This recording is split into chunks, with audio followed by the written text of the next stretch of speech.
ואז נפלה הנסיעה לאלסקה. והיא נפלה בדיוק בתאריך של הלידה, ודפנה אמרה לי, אין בעיה. אם זה בת, סע לאלסקה, אני מסתדרת. אם זה בן, אתה סובל איתי ביחד בחדר לידה. When you try your best but you don't succeed, when you get what you want but not what you need, when you feel so tired but you can't sleep, stuck in rivers. מה היא לא עשתה בשביל זה? הלכה למגדת עתידות בלי רישיון מפתח תקווה. הלכה למגיד עתידות עם רישיון של רופא שמתמחה בהיכרות בין זרעים לביציות מאיכילוב. כלום לא עזר. עשתה דיאטות. מה היא לא עשתה? אני זרמתי עם זה. א', כי התנאים לא היו גרועים כל כך. התפקיד שלי הסתכם באמבטיות וויסקי. הדבר שני, ידעתי שבכל מקרה יצא עוד בן.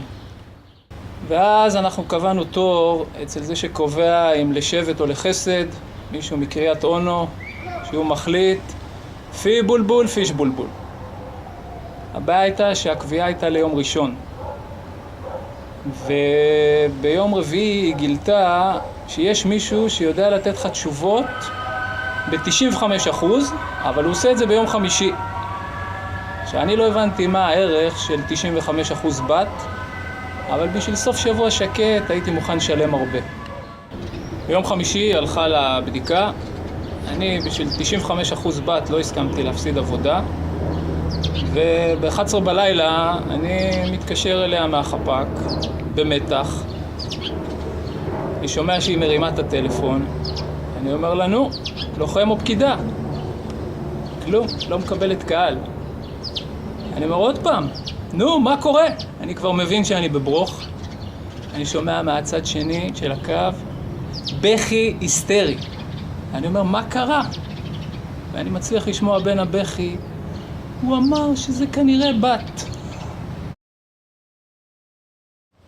כשהתחיל הסיפור, אני הייתי עם הילדים בצפון, באירוע של היחידה. ב8 דיברתי איתה, אמרה לי שהכל פיקס, מבסוטית. ב8:10 אמרה לי שהכל רע, שהלידה התחילה. תפסתי את הילדים, נכנסנו לאוטו.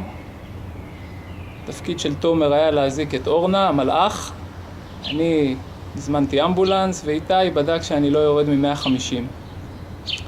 בסך הכל אמרנו, אוקיי, נפסיד לידה, נפסיד את המיקוח הרגיל שהיא עושה, שהיא מוכרת למרדים חבילות סלולר או חבילות של בטר פלייס תמורת עוד 2 מנות של אפידורל, וזהו, נשים כבר ילדו במערות.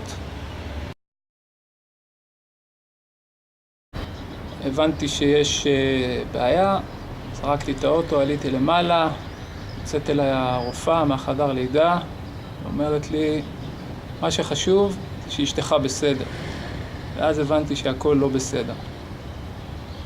עליתי למעלה, ראיתי את הילדה, הגיעה נחמיה, התייעצנו עם הרופאה, החלטנו להקפיא אותה לכמה ימים, וככה עזבנו אותה, וב2:30 בלילה היא התחילה לנשום, ומאז העסק התחיל להשתפר.